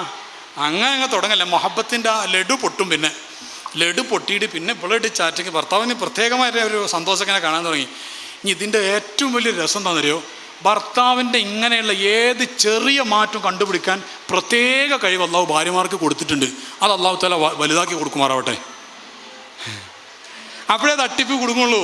അല്ലെങ്കിൽ ഈ ഭാര്യ ഇത് കാണുമല്ലോ, ഇയാൾ ഇങ്ങനെ ഇത് കളിച്ചു പോകും. പെണ്ണുങ്ങളെ നിങ്ങൾക്ക് ആ വിഷയത്തിൽ എന്തോ ഒരു കഴിവ് അള്ളാഹു തന്നിട്ടുണ്ട്. എത്ര ഗുരുത്തം കെട്ട കളി ആണുങ്ങൾ കളിച്ചാലും നിങ്ങളത് കണ്ടുപിടിക്കുന്നുണ്ട്. അള്ളാഹു തആല കഴിവ് നിങ്ങൾക്ക് വർദ്ധിപ്പിച്ചിട്ട് ഇത് കണ്ടുപിടിച്ചു. അതാണ് ഒന്ന്. കൂടെ പഠിച്ചു എന്നിട്ട് പ്രണയമായി ചാറ്റിങ്ങായി കാണാൻ ഈ ചങ്ങായിക്കൊന്ന് ആലോചിച്ചൂടെ? ഇവൻ്റെ 35 വയസ്സ് ആ പെണ്ണിനും ഉണ്ടാവില്ലേ? അതൊന്നും അതുപോലെ പണ്ടത്തെ ആളെ ആലോചിച്ചിട്ടായി പോകുന്നത്. ആ പണ്ടത്തെ ആളുടെ അതിനേക്കാളും പ്രായമുള്ള കുട്ടി പെണ്ണിനിപ്പോൾ ഉണ്ടാവും. എന്നിട്ട് കാണാൻ പോകുന്നത്. അതേപോലെ വേറെ ഈ കുടുംബങ്ങൾ തമ്മിലുള്ള കാണാൻ പറ്റുന്നവർ കാണാൻ പറ്റാത്തവരൊക്കെ ഉണ്ടാവില്ലേ? അങ്ങനെയുള്ള ബന്ധങ്ങൾ വഷളായിപ്പോയ മരുക്കളോ അങ്ങനെയൊക്കെ കുറേ വിഷയങ്ങളൊക്കെ ഉണ്ട്. അത് വിഷയത്തിൽ പറയുന്നില്ല. അപ്പോൾ ഇൻസ്റ്റാഗ്രാം മാത്രം പെട്ടെന്ന് നിർത്തട്ടെ. അപ്പോൾ ഇൻസ്റ്റാഗ്രാമിൽ ഈ പെൺകുട്ടികൾ നമ്മുടെ പെൺകുട്ടികളൊക്കെ അറിഞ്ഞ പാവങ്ങൾ, അവർ നിഷ്കളങ്കരാണ്. തെറ്റ് ചെയ്യണമെന്ന് വിചാരിച്ചിട്ടൊന്നും അല്ല നമ്മുടെ പെൺകുട്ടികളും ആൺകുട്ടികളും ഇൻസ്റ്റാഗ്രാം എടുക്കുന്നത്. ഇൻസ്റ്റാഗ്രാം തെറ്റാണെന്നല്ല ഞാനീ പറയുന്നത്, അങ്ങനെ മനസ്സിലാക്കരുത് കേട്ടോ. ഇൻസ്റ്റാഗ്രാമിൽ ഹൈറായ കുറേ കാര്യങ്ങളാണ്. അപ്പോൾ ഇൻസ്റ്റാഗ്രാമിൽ മദീനയിൽ നിന്നുള്ള പാട്ട് കേൾക്കാൻ വേണ്ടി, അല്ലെങ്കിൽ മദീനത്തെ ലൈവ്, അല്ലെങ്കിൽ മദീനത്ത് നിന്നുള്ള ആ മറ്റേ എന്തായാലും പേര് റീൽസ് കാണാൻ വേണ്ടി മാത്രം നോക്കുന്ന ആൾക്കാരുണ്ട്. അത് തെറ്റാണെന്ന് അങ്ങനെ പറയുന്നത് അത് തെറ്റല്ല. അല്ലെങ്കിൽ അവർ ഇഷ്ടപ്പെടുന്ന ഒരു ഉസ്താദിനെ അല്ലെങ്കിൽ ഒരു മാദീൻ്റെ പാട്ട് കേൾക്കാൻ വേണ്ടി മാത്രം നോക്കുന്ന ആൾക്കാരുണ്ടാവും. അത് തെറ്റാണെന്ന് പറയാൻ പറ്റില്ല. ഇൻസ്റ്റാഗ്രാം മൊത്തത്തിൽ തെറ്റാണെന്നല്ല പറയുന്നത്. ഇൻസ്റ്റാഗ്രാം യൂസ് ചെയ്യുന്നതിന് അറിയാതെ വന്നു കഴിഞ്ഞാലുള്ള അബദ്ധമാണ് ഈ പറയുന്നത്. അപ്പോൾ ഇവരെന്താ ചെയ്യുന്നതെന്ന് വെച്ച് കഴിഞ്ഞാൽ, പെൺകുട്ടികളൊരു എക്സൈറ്റ്മെൻറ്റിൽ ഒരു 13-14 വയസ്സാകുമ്പോൾ ഇൻസ്റ്റാഗ്രാം എടുക്കും. അത് ഇവർക്ക് അറിയൊന്നുമില്ല. ഏതോ ഒരാൾ പറഞ്ഞു കൊടുത്തേടി ഇങ്ങനെ സംഭവമുണ്ട്, അത് ഇങ്ങനെ ആക്കിയാൽ മതി എന്ന് പറയും. അപ്പോൾ ഈ പെൺകുട്ടി ഇങ്ങനെ ആക്കൂ. അപ്പോൾ അതിങ്ങനെ നോക്കുമ്പോൾ പേരൊക്കെ വെച്ച് ഫാത്തിമ ലുബാബ എന്ന പേരൊക്കെ വെച്ച് കുറച്ച് കഴിയുമ്പോൾ ഏതോ ഒരു ചങ്ങായി ഏതെങ്കിലും പെൺകുട്ടിയുടെ പേര് കാണാമെന്നൊക്കെ ഓരോരുത്തർ ചാറ്റ് ചെയ്യാൻ വേണ്ടിയിട്ട് അങ്ങനെ ചാറ്റ് ചെയ്യും. ഹായ്. അപ്പോൾ ഈ പെൺകുട്ടിക്ക് ഭയങ്കരതായി, എടി ഒരു ഷെറിൻ എന്ന് പറഞ്ഞിട്ടൊരു ചങ്ങാതി ചാറ്റ് ചെയ്യുന്നുണ്ട് പറയും. അപ്പോൾ ഇപ്പോൾ പെൺകുട്ടിക്ക് ആ എക്സൈറ്റ്മെൻ്റ് ആവും. അപ്പോൾ കൂട്ടുകാരോട് ചിന്ത കാട്ടേണ്ടി, ഹായ് തിരിച്ചു പഠിച്ചാൽ ഞാൻ അങ്ങനെ ചെയ്യാറുള്ളത്. ഒരു 3-4 ആൾ പിന്നോട് അങ്ങനെ ഹായ് അടിക്കാറുണ്ട് ഇടയ്ക്ക്. അങ്ങനെ ആ ബന്ധം ഹായ് ഇങ്ങനെ മൂത്ത് പിന്നെ ഫോൺ നമ്പറായി, ചാറ്റിങ്ങായി. പിന്നെന്തായെന്ന് പറയുന്നത്, വാപ്പയും ഇത് എന്നാ അറിയാമെന്നറിയോ? ഒന്നുകിൽ കല്യാണം അന്വേഷിക്കുമ്പോൾ എത്ര പുതിയാപ്പിള്ളേർ വന്നാലും ഈ പെൺകുട്ടിക്ക് പറ്റൂല. അപ്പോൾ എന്താ ഇവിടെ പറ്റില്ല എന്ന് പറയും. ലാസ്റ്റല്ലേ കാരണം മനസ്സിലാകുന്നത്, മറ്റവന് പ്രായമായിട്ടില്ല, ഓന് വേണ്ടി കാത്തിരിക്കുക. ഏത് ഇൻസ്റ്റഗ്രാമിൽ ഓൻ്റെ സംസ്കാരം എന്താണ്? ഓൻ കള്ളുടിയനാണോ, ഓൻ പെണ്ണുടിയനാണോ, ഓൻ മയക്കുമരുന്നിൻ്റെ ഒന്നും അറിയില്ല. ഓൻ ദീനുണ്ടോ അതും അറിയില്ല. ഇൻസ്റ്റഗ്രാമെന്ന് പരിചയപ്പെട്ടു, അത് മാത്രമേ ഉള്ളൂ. എന്നിട്ട് ഓന് വേണമെന്ന് വാശി പിടിക്കുക. എത്ര കുടുംബങ്ങൾ അതിൻ്റെ പേരിൽ തകർന്നു പോയിട്ടുണ്ട്. എനിക്കറിയുന്ന ഒരു കുടുംബം, ഒരു വാപ്പ സ്ട്രോക്കായി പോയി. മോള് ബാപ്പും ദീനിയായി പള്ളി കമ്മിറ്റീൻ്റെ ഒക്കെ പ്രധാന നേതാവ് ആ നാട്ടിലെ മഹലിൻ്റെ, അയാളുടെ മോൾ ഇങ്ങനെ വേറെ ഒന്നിനും പറ്റാത്തൊരു ചങ്ങായി, ഒരു മയക്കുമരുന്നൊക്കെ അടിച്ച് നടക്കുന്ന ഒരു ചങ്ങായിനെ കല്യാണം കഴിക്കുന്നത് വാശി പിടിച്ചപ്പോൾ ഈ ബാപ്പ അവസാനം തലകറങ്ങി വീണു. അയാൾ സ്ട്രോക്കായി, പാർഷ്യലി പാരലൈസ്ഡായി. അപ്പോഴാണ് ഈ പെൺകുട്ടിക്ക് ബോധം വന്നത്, പഠിച്ചോനെ എനിക്ക് കല്യാണം തന്നെ വേണം, എൻ്റെ ഉപ്പാനെ നോക്കാൻ വേണ്ടി ഞാൻ ബാക്കി ജീവിതം മുഴുവനും മാറ്റി വെക്കുകയാണെന്ന്. ആ പെൺകുട്ടി ഇപ്പോൾ വാപ്പാനെ നോക്കിയിരിക്കുക. അവിടെ കല്യാണം നോക്കുന്നുണ്ട്, പക്ഷേ ആ പെൺകുട്ടി ഇപ്പോഴും പറയും എനിക്ക് വാപ്പാനെ നോക്കിയാൽ മതി, എൻ്റെ വാപ്പാൻ്റെ ഗുരുത്തക്കേടാണല്ലോ എനിക്ക് സംഭവിച്ചതെന്ന് പറഞ്ഞിട്ട് ബാപ്പ ബോധം കിട്ടി വീഴേണ്ടി വന്നു ആ പെൺകുട്ടിക്ക് ബോധം വരാൻ. ഇതുകൊണ്ടാണ് ഞാൻ പറഞ്ഞത് എന്ത് ചെയ്യണം, നമ്മളെ പെൺകുട്ടികൾക്ക് എന്തിനാണ് ഇൻസ്റ്റഗ്രാം. ഞാൻ എല്ലാ സമയത്തും പറയുന്നൊരു കാര്യമാണ്, പെൺകുട്ടികൾക്ക് കാരണം എന്താണെന്നറിയോ, എപ്പോഴാണ് അപകടം പറ്റുക നമുക്കറിയില്ല. ഇനിയിപ്പോൾ ഒരു മാതാപിതാക്കൾ ഇതിൻ്റെ ഇടയിൽ നിന്ന് പറയാൻ സാറേ അത് കുഴപ്പമൊന്നുമില്ല സാറേ, അങ്ങനെ വലിയ വിഷയമൊന്നും ആക്കേണ്ടതില്ല, ഉപയോഗിച്ചോട്ടെ, ആയിക്കോട്ടെ കുഴപ്പമില്ലല്ലോ, ആരപ്പോൾ നിർബന്ധിച്ചിട്ട് ഒഴിവാക്കണമെന്ന് പറഞ്ഞേ. പക്ഷേ നാളെ മറ്റന്നാൾ പ്രണയമാണ് കൊണ്ട് വരാൻ പാടില്ല, അവിടെ വിഷയം. നാളെ മറ്റന്നാൾ നിങ്ങൾ ഇൻസ്റ്റഗ്രാമിൽ കുഴപ്പമില്ല, അതൊക്കെ പുതിയ കാലത്തുള്ള കോളേജിലൊക്കെ പഠിക്കുന്ന മക്കളൊക്കെ അല്ലേ, കുറച്ചൊക്കെ ഇൻസ്റ്റഗ്രാമൊക്കെ ഉണ്ടാവും നിങ്ങൾ പറയുകയാണെങ്കിൽ ആയിക്കോട്ടെ, അൽഹംദുലില്ലാ മാഷാ അല്ലാഹ്, എത്ര സുന്ദരമായ വിശാലമായ നിലപാടല്ല അത്. ജ്ഞാനാത്വത്തിൽ ഏകത്വത്തിൽ നമ്മുടെ ഇന്ത്യൻ പീനൽ കോഡ് അനുസരിച്ച് ഹറാമാണോ അത്? അല്ല. പക്ഷേ വിഷയം എന്താണെന്നറിയോ, നാളെ ഈ കാമുകനുണ്ടല്ലോ ചാറ്റ് ചെയ്യുന്നേ, ഓൻ്റെ കൂടെ അവൾ കറങ്ങാൻ പോയാലും നിങ്ങൾ കുറ്റം പറയാൻ പാടില്ല, ഓൻ്റെ കൂടെ കറങ്ങുന്നതിനിടയിൽ റൂം എടുത്താലും കുറ്റം പറയാൻ പാടില്ല, റൂം എടുത്തിട്ട് എന്തെങ്കിലും ചെയ്യാൻ തോന്നിയാലും കുറ്റം പറയാൻ പാടില്ല, സമ്മാനമായി ട്രോഫി കിട്ടിയാലും സന്തോഷത്തോടെ സ്വീകരിക്കുന്നൊരു വിശാല മനസ്കത കാണിക്കണം. പറഞ്ഞാൽ മനസ്സിലാകുന്നുണ്ടോ? നിങ്ങൾക്ക് മനസ്സിലായത് പറഞ്ഞത്? അല്ലാന്നുണ്ടെങ്കിൽ ഞാൻ പറഞ്ഞു, നമ്മുടെ കുടുംബം, എൻ്റെ കുടുംബത്തിൽ ഒറ്റ കുട്ടി സാധനം ഉപയോഗിക്കൂല. അത് ഞാൻ ആവർത്തിച്ച് പറയുന്നു, എനിക്ക് ഇൻസ്റ്റാഗ്രാമിൽ അക്കൗണ്ട് ഇല്ല, എൻ്റെ പേരിലൊരു അക്കൗണ്ട് ഉണ്ട്, അത് ഞാൻ എൻ്റെ സമ്മതത്തോടെ വേറൊരാൾ ഉപയോഗിക്കുന്നതാണ്. ചില ഇങ്ങനെ ക്ലിപ്സൊക്കെ വിടാൻ വേണ്ടിയിട്ട്, നമ്മുടെ സംസാരത്തിൻ്റെ ക്ലിപ്സ് വിടാൻ വേണ്ടി എൻ്റെ സമ്മതത്തോടെ വേറൊരാൾ ചെയ്യുന്നതാണ്. എൻ്റെ മോൻ നോക്കിയാൽ എനിക്ക് ഇൻസ്റ്റാഗ്രാമില്ല, ഞാൻ എടുക്കാറില്ല, സമയമില്ല മക്കളെ, സമയമില്ല. എനിക്ക് ഫേസ്ബുക്ക് ഉണ്ട്, അതെന്നെ 3-4 മാസം കൂടുമ്പോൾ ഒരു പോസ്റ്റ് ചെയ്താൽ അതിന് എന്തെങ്കിലും ഒരു ഹൈറായ കാര്യം ഉണ്ടെങ്കിൽ പോസ്റ്റ് ചെയ്യും. ആ നൗഫലൊക്കെ ഉണ്ടായില്ല, ഓനെ കാര്യം ഇങ്ങനെ പാളി വെക്കണം കാണാതിരിക്കും, അത്രേ ഉള്ളൂ. പിന്നെ യൂട്യൂബ് ഉണ്ട്, അതും ഓഫീസിൽ നിന്ന് കൈകാര്യം ചെയ്യുക. 2 ഒന്ന് വേറെ ഒരു മധുവുമായി ബന്ധപ്പെട്ട വേറൊരു ചാനലുണ്ട്, അത് വേറെ ടീമാണ്. പിന്നെ ഇതുമായി ബന്ധപ്പെട്ട സൈക്കോളജി മാത്രമുള്ള ചാനലുണ്ട്, 100 വീഡിയോസ്, അത് വേറെ ടീമാണ് കൈകാര്യം ചെയ്യുന്നത്. ഒന്നും ഞാൻ അറിയില്ല, ഞാനത് റെക്കോർഡിങ്ങിൻ്റെ അന്ന് ഞാൻ തന്നെ പോകണ്ടേ, ഷൂട്ട് ചെയ്യുമ്പോൾ ഞാൻ തന്നെ വേണ്ടേ. ഈ ഇസ്മായിൽ വീസിക്ക് നമ്മൾ ഒരുപാട് സഹായിക്കുന്ന ആളാണ്, കാരണം ഞാൻ ഇതിപ്പോൾ ഈ സംസാരം ഇതിവിടെ റെക്കോർഡ് ചെയ്യും, അതിൻ്റെ ഇത് നമുക്ക് അയച്ചു തരൂര്. അതെന്തിനാ ഇവിടെ സംസാരിച്ച് ഈ ഓട്ടുപാറ കുടുംബം കാരണമാണ് ഈ സംസാരം ഉണ്ടായതെങ്കിലും ഇതിൽ പറയുന്ന വിഷയങ്ങൾ പല കുടുംബങ്ങളിൽ നടക്കുന്നതിനല്ലേ. അപ്പോൾ അവർക്കൊക്കെ എത്തിക്കണം, 10,000ങ്ങളിലേക്ക് ഇൻഷാ അല്ലാഹ് ഈ സംസാരം എത്തും. അപ്പോൾ അതിൻ്റെ ഒക്കെ ഒരു പ്രതിഫലങ്ങൾ ഈ ഓട്ടുപാറക്കാർക്കൊക്കെ ഉണ്ടാവും, അത് ഇസ്മായിൽ വീസി കാരണക്കാരനാവും. അങ്ങനെ ഓരോ സഹായങ്ങൾ നമുക്ക് ഓരോരുത്തർ ചെയ്തു തരാറുണ്ട്. പിന്നെ നമ്മുടെ ചാനൽ എന്ന് പറഞ്ഞു കഴിഞ്ഞാൽ അത് മോണിറ്റൈസേഷൻ ഓഫുള്ള ചാനലാണ്. കാരണം ഞാൻ പണ്ഡിതന്മാരോട് ആത്മാർത്ഥമായിട്ട് ചോദിച്ചു നോക്കി, അതിൻ്റെ പൈസ എടുക്കാൻ പറ്റുമോ, യൂട്യൂബിൻ്റെ പൈസ ഹലാലാണോ? എന്നോട് പണ്ഡിതന്മാരാണ് ആധികാരികമായിട്ട് എല്ലാം വിശദീകരിച്ചു, അവർ പറഞ്ഞു ഹലാലല്ല എന്നാണ്. ഒരു പൈസ ഒന്നും വരെ എടുത്തില്ല. അപ്പോൾ അത് പൈസക്ക് വേണ്ടിയുള്ള ചാനലല്ല, രണ്ടും അങ്ങനെയല്ല. മറ്റേ ചാനലുണ്ടെങ്കിൽ 8 കൊല്ലമായി, അതിലുണ്ട് 4 ലക്ഷം സബ്സ്ക്രൈബേഴ്സ്. അപ്പോൾ ഇത് നമ്മളൊരു ബിസിനസ്സോ കാര്യങ്ങളോ അല്ല ഇത്. അപ്പോൾ ഞാൻ പറഞ്ഞു തരാം, യൂട്യൂബിൽ നമ്മൾ ചില കാര്യങ്ങൾ ചെയ്യുന്നുണ്ട്, ഇൻസ്റ്റഗ്രാമിൽ എനിക്ക് അക്കൗണ്ട് ഇല്ല. പിന്നെ അതേ സമയം ചിലപ്പോൾ ഒരു ബിസിനസ് ചെയ്യുന്ന ഒരാൾ, അത് നിങ്ങളുടെ കൂട്ടത്തിലുണ്ടാവാം, പ്രൊഡക്റ്റിൻ്റെ എന്താ പറയുക, അതിൻ്റെ മാർക്കറ്റിങ്ങിന് വേണ്ടി ഇൻസ്റ്റഗ്രാമിൽ ഉപയോഗിക്കേണ്ടി വരും, ഫേസ്ബുക്ക് ഉപയോഗിക്കേണ്ടി വരും, യൂട്യൂബ് ഉപയോഗിക്കേണ്ടി വരും. അത് നമ്മൾ ബിസിനസ്സിൻ്റെ ഭാഗം, ഹലാലായ ബിസിനസ് അതിന് വേണ്ടി വരും. അതാണ് ഞാൻ പറഞ്ഞത്, സോഷ്യൽ മീഡിയ അടച്ചാക്ഷേപിക്കല്ല ഞാൻ ചെയ്യുന്നത്. ചെറിയ കുട്ടികളില്ലേ കല്യാണം, അവർക്ക് വേണ്ട, കല്യാണം കഴിക്കാത്ത കുട്ടി അവർക്ക് വേണ്ട. കല്യാണം കഴിഞ്ഞിട്ട് അവരുടെ ഭർത്താവായിട്ട് തീരുമാനിച്ചോട്ടെ. ഇനി വേറെ കാര്യമുണ്ട്, ഇൻസ്റ്റാഗ്രാമൊക്കെ ഉപയോഗിക്കാൻ സമ്മതം കൊടുക്കുന്ന ഭർത്താവ് വേണോ തീരുമാനിക്കേണ്ട വേറെ വിഷയമാണ്, അത് വേറെ കാര്യം. അല്ലെങ്കിൽ ഈ കുട്ടികൾ ചാടിപ്പോയിട്ട് പിന്നെ നിങ്ങൾ കൗൺസിലിങ്ങിന് വേണ്ടി വരാൻ പാടില്ല, അതാ വിഷയം. എന്നിട്ട് ഞാൻ ചോദിക്കാം, അപ്പം നിങ്ങൾക്ക് ഇപ്പോൾ പണ്ടേ ഇൻസ്റ്റാഗ്രാം ഉപയോഗിക്കുന്നുണ്ട്, അപ്പോൾ അത് പ്രശ്നമില്ല സാറേ ഞങ്ങൾ വിചാരിച്ചു. നിങ്ങളങ്ങനെ വിചാരിക്കല്, അത് വിചാരിച്ചിട്ട് കാര്യമില്ലല്ലോ. എൻ്റെ സഹോദരങ്ങൾ, ഞാനിത് പറയാനുള്ള കാരണം അത്രയും കേസ് കണ്ടതുകൊണ്ടാണ്. മിഞ്ഞാന്നും വന്നിട്ടുണ്ടൊരു കേസ്, അതിൻ്റെ 2 ദിവസം മുമ്പ് വന്നിട്ടുണ്ടൊരു കേസ്. നമ്മളെ ഉമ്മത്തിൽപ്പെട്ട കേസുകളാണ് ഈ വരുന്നത്. ഇതൊന്നും തെറ്റില്ല, ശരി അങ്ങനെയൊക്കെ പറഞ്ഞിട്ട് വിശാലമായിട്ട് ലിബറലിസത്തിൻ്റെ ആൾക്കാരൊക്കെ ഉണ്ട്, അവരൊക്കെയാണ് നമുക്ക് കുഴപ്പമൊന്നും ഉണ്ടായിരുന്നില്ല. എനിക്കിതിൻ്റെ വേദന മനസ്സിലാവും. കാരണം എനിക്കൊരു പെൺകുട്ടി ഉണ്ട്, എൻ്റെ 3ാമത്തെ കുട്ടി പെൺകുട്ടി, 2 ആൺകുട്ടി ഒരു പെൺകുട്ടി എനിക്ക് ഉണ്ട്. അപ്പോൾ എൻ്റെ 3ാമത്തെ പെൺകുട്ടി ഫാത്തിമ എന്നാണ് എൻ്റെ പേര്.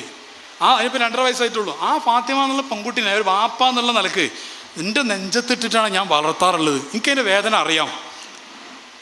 ഈ പെൺകുട്ടി ഞാൻ എൻ്റെ നെഞ്ചത്തിട്ട് ഇപ്പാന്ന് പറയും, നമ്മൾ ക്ലാസ് കഴിഞ്ഞ് വരാൻ കാത്തിരിക്കുക, ഇപ്പോൾ ചെയ്യാൻ ഓടി വരുന്നത് കേട്ട് ഇപ്പം അതിൻ്റെ കൈമലി എന്തോ ഇത് കഴിച്ചതിൻ്റെ കണക്കവിടെ കാക്കും, അത് ഭയങ്കര രസമാണ്. അതൊക്കെ ആ കുട്ടി നമ്മൾ ചേർത്ത് പിടിച്ച് നമ്മളെ നെഞ്ചത്തിട്ട് പലപ്പോഴും ഉറക്കി അങ്ങനെ പൊന്നുപോലെ നോക്കിയ മോള് ഒരു സുപ്രഭാതത്തിൽ ഇപ്പം നിങ്ങൾ പറയുന്ന നിങ്ങൾ പോയാലും കുഴപ്പമില്ല, നിങ്ങൾ എന്തായാലും കുഴപ്പമില്ല, എനിക്ക് ഓനെ മതി എന്ന് പറഞ്ഞാൽ ഏത് ബാപ്പാക്കാണ് സഹിക്കുക, ഏത് ഉമ്മക്കാണ് സഹിക്കുക? സഹിക്കുമോ? ഇല്ല. പക്ഷെ എന്ത് വേണം? സഹിക്കൂല എന്ന് പറഞ്ഞിട്ട് മാത്രമേ കാര്യമില്ല, അതിനുള്ള നിലപാട് ആദ്യം എടുക്കണം, തുടക്കം മുതലേ വേണം. ഇപ്പോൾ ഒറ്റ കാര്യം കൂടി വേണം അവസാനിപ്പിക്കാം, ഇതിൻ്റെ ഭാഗം തന്നെയാണ്, വേറെ വിഷയമല്ല. ഇപ്പോൾ ഈ സ്ത്രീ പുരുഷ സൗഹൃദങ്ങളുണ്ട്, മെയിൽ ആൻഡ് ഫീമെയിൽ ഫ്രണ്ട്ഷിപ്പ്, അത് പരിധി വിട്ടു പോകുന്നുണ്ട്. ഞാൻ ആവർത്തിച്ച് പറയുന്നു, ഒരാൾ പറയും സാറേ ഇന്നത്തെ കാലത്ത് അതൊക്കെ ഉണ്ടാവും, കുഴപ്പമില്ല, അവരോട് നമുക്ക് എതിർപ്പില്ല. പക്ഷേ പ്രശ്നമായി കഴിഞ്ഞാൽ കൗൺസിലിംഗ് വരാൻ പാടില്ല, അത് മാത്രമേ ഉള്ളൂ. ഒരു ഭാഗത്ത് ആധുനികതയുടെ എല്ലാ വിശാലതയും വേണമെന്ന് പറയാം, മറ്റൊരു ഭാഗത്ത് കുട്ടി ചാടി പോകാൻ പാടില്ല എന്ന് പറയാം. രണ്ടും കൂടെ നടക്കൂല, രണ്ടും കൂടെ ഒരിക്കലും നടക്കൂല. ഒരിക്കൽ എൻ്റെ അടുത്തൊരു വാപ്പ വന്നു, എന്നിട്ട് പറയും സാറേ എൻ്റെ മോള് ചാടിപ്പോയി എന്ന് പറഞ്ഞു. അപ്പോൾ എന്താ സംഭവം? ആകെ ഒരു മോളാ സാറേ, ഓൾ ചാടിപ്പോയി. അപ്പോൾ ഓൾക്ക് കോളേജിൽ പഠിക്കുന്ന കുട്ടി, കോളേജിൽ പോകാൻ സ്കൂട്ടർ വേണമെന്ന് പറഞ്ഞപ്പോൾ ഞാൻ നല്ല സ്കൂട്ടി വാങ്ങിച്ചു കൊടുത്ത്, മൊബൈൽ വേണമെന്ന് പറഞ്ഞാൽ നല്ല മൊബൈൽ വാങ്ങിച്ചു കൊടുത്തു, ഇൻ്റർനെറ്റ് കണക്ഷൻ, ബ്രോഡ്ബാൻഡ് കണക്ഷൻ എടുത്തു കൊടുത്തു, എല്ലാം. അവൾ എത്ര നേരം ഫോൺ ഉപയോഗിച്ചാൽ പോലും ഞങ്ങൾ എതിർത്തൊന്നും പറഞ്ഞില്ല, അത്ര സ്നേഹത്തോടെ നോക്കിയെന്നാണ് അയാൾ പറയാം. എത്ര നേരം പാതിരാത്രിക്ക് ഫോൺ ഉപയോഗിച്ചാലും ആരോട് വിളിച്ച് സംസാരിച്ചാലും ഞങ്ങൾ എതിർത്തില്ല, സ്നേഹമായിട്ട് ഇയാൾ പറയുന്നത്. ഞാൻ പറഞ്ഞു ഇങ്ങനെയൊക്കെയുള്ള മോള് ചാടിപ്പോയിട്ടില്ലെങ്കിലല്ലേ നിങ്ങൾ ഇങ്ങോട്ട് വരണ്ടേ? ആ മോള് ചാടിപ്പോയിട്ടില്ലെങ്കിലല്ലേ വരണ്ടേ? എന്തായാലും വന്നിട്ട് പറയണ്ടേ സാറേ ഞങ്ങളുടെ മോൾക്ക് എല്ലാ സൗകര്യം, ഫോണും പാതിരാത്രി സംസാരിക്കാനുള്ള അവസരങ്ങളൊക്കെ ഉണ്ട്, എന്നിട്ടും മോൾക്ക് ലൈനൊന്നുമില്ല സാറേ എന്ന് പറഞ്ഞിട്ട് വരണം. ഇപ്പം ലൈനൊന്നുമല്ല, പുതിയ കാലം വേറെ. ആ പേര് പറഞ്ഞ് ഫേമസ് ആക്കണമെന്ന് തോന്നി, ബെസ്റ്റി എന്നാണ് ഒരു പേര്. ഞങ്ങൾ വിചാരിക്കത് സുഹൃത്ത് എന്നുള്ളതിൻ്റെ പുതിയൊരു പേരൊക്കെ, അതൊന്നുമല്ല. അതിനപ്പുറത്ത് വേറെ സാധനമുണ്ട്, FWB എന്നതിൻ്റെ പേര്, ഫ്രണ്ട്ഷിപ്പ് വിത്ത് ബെനിഫിറ്റ്. മനസ്സിലായില്ലേ? ബെനിഫിറ്റ് എന്താ മനസ്സിലായില്ലേ? Physical intercourse. ഫ്രണ്ട്ഷിപ്പ് വിത്ത് ബെനിഫിറ്റ് ആണ് ആണും പെണ്ണും തമ്മിലുള്ള സൗഹൃദം. എന്ത്? അവർ തമ്മിൽ എല്ലാം ഷെയർ ചെയ്യുന്നു എന്ന് അതിൻ്റെ അർത്ഥം. കോളേജിൻ്റെ പേര് ഞാൻ പറയുന്നില്ല, ഞാൻ കോളേജിനെതിരെയുള്ള ആരോപണമായി മാറി. തൊട്ടടുത്തൊരു കോളേജ്, ഇവിടുന്ന് ഇത് പെടണ്ണപ്പാറല്ലേ, ഈ എടവണ്ണപ്പാറ നാട്ടിൽ നിന്ന് വലിയ ദൂരമില്ലാത്ത സ്ഥലത്തുള്ളൊരു കോളേജ്, 90% മുസ്ലിംസ് പഠിക്കുന്നൊരു കോളേജ്.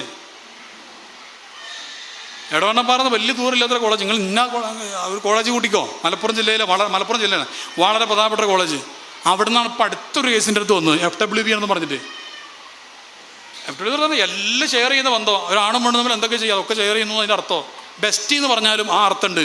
പണ്ടത്തെ പോലെ ഫ്രണ്ട്ഷിപ്പൊന്നുമല്ല. പണ്ടത്തെ കാലത്തേക്ക് ഒരു ലൈൻ ഉണ്ട് എന്ന് പറഞ്ഞാൽ ലൈൻ്റെ അടുത്ത് പോകാൻ തന്നെ പേടിക്കാരോ ഇല്ലേ? പണ്ട് ലൈൻ അടിച്ച ഒരു കൈപ്പൊക്കണ്ട, എല്ലാവരും പൊക്കേണ്ടി വരും, ഇടക്കാറാവത്. അതല്ല വീഡിയോ എന്തെങ്കിലും കണ്ടാലോ ലൈൻ അടിച്ചവരൊക്കെ കൈപ്പൊക്കാറ, എല്ലാവരും അടിച്ചിട്ടുള്ള ഒരു കാലത്ത് ഒരു ക്രഷ് എന്നൊക്കെ പറയും. ഒരു ചിലപ്പോൾ ലൈൻ അടിച്ചിങ്ങനെ നടന്നിട്ടുണ്ടാവില്ല. എന്നാളൊരു ഒരു മൂലാരിട്ടിൻ്റെ ഒരു അനുഭവം പറയണേ. മൂലാരിറ്റി പറഞ്ഞാൽ മനസ്സിലായില്ലേ? ഈ ദർസിൽ പഠിക്കുന്ന മുത്താലിമ് 9ാം ക്ലാസ്സിൽ പഠിക്കുന്ന മൂലാരിറ്റിയാണ്. ഈ മൂലാരിറ്റിന് 3 പെൺകുട്ടികൾ വന്നിട്ട് കെട്ടിപ്പിടിച്ചുകൊണ്ട് കിസ് ചെയ്തു.